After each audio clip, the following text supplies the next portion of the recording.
শ্রেষ্ঠ বলেছেন, তুমি যাকে আমার চেয়ে বেশি ভালোবাসবে আমি তাকেই তোমার থেকে দূরে নিয়ে যাব এবং তোমাকে একা করে রাখবো। তিনি আরো বলেছেন, কখনো বলবে না তুমি তাকে ছাড়া বাঁচবে না, তবে তাকে ছাড়া আমি তোমাকে বাঁচাবো এবং পিছনের অনুগত সব আবেগ পুড়িয়ে নিয়ে তোমাকে দিব্যি সামনে নিয়ে যাব।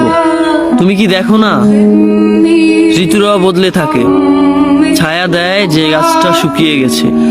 তোমাদের ধৈর্য হারিয়ে যায়, কিন্তু তোমার চেষ্টা ধৈর্যশীল এবং পরম দয়ালু। সেই ঝরে যাওয়া পাতার ঢাল থেকে আবারও সবুজ পাতা গজায়। তুমি দেখো না তোমার চেষ্টার নিদর্শন? যে মানুষটাকে তুমি নিজের অংশ ভাবতে, সেই মানুষটাও একদিন অচেনা হয়ে যায়, তোমার মন ভেঙে যায়। এমনকি তোমার বিশ্বস্ত বন্ধুরাও স্বার্থ পুড়িয়ে যাওয়ার পর বিশ্বাসঘাতকে পরিণত হয়। তুমি কি তা দেখো না? যে মানুষটাকে নিজের জীবনের চেয়েও বেশি ভালোবাসতে, সেই মানুষটাও প্রতারণা করে। তবে তুমি কেন চেষ্টার বিমুখ হয়ে মানুষকে ভরসা করো? অদ্ভুত এই পৃথিবীতে, যখন তুমি ভাবো এটা হবে না কখনোই, কিন্তু কিছুক্ষণ পর সেটাই হয়। সেটাই হবার নয় কি? তুমি বলো আমি পড়বো না, অথচ তুমি পড়ো।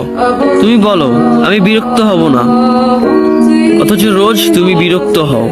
এবং সবচেয়ে বিচিত্র বিষয় হলো, তুমি বলতে থাকো আমি মরে গেছি, অথচ তুমি বাঁচো। তোমার চেষ্টা তোমাকে বাঁচায়, তোমার চেষ্টা তোমাকে বাঁচিয়ে রাখে।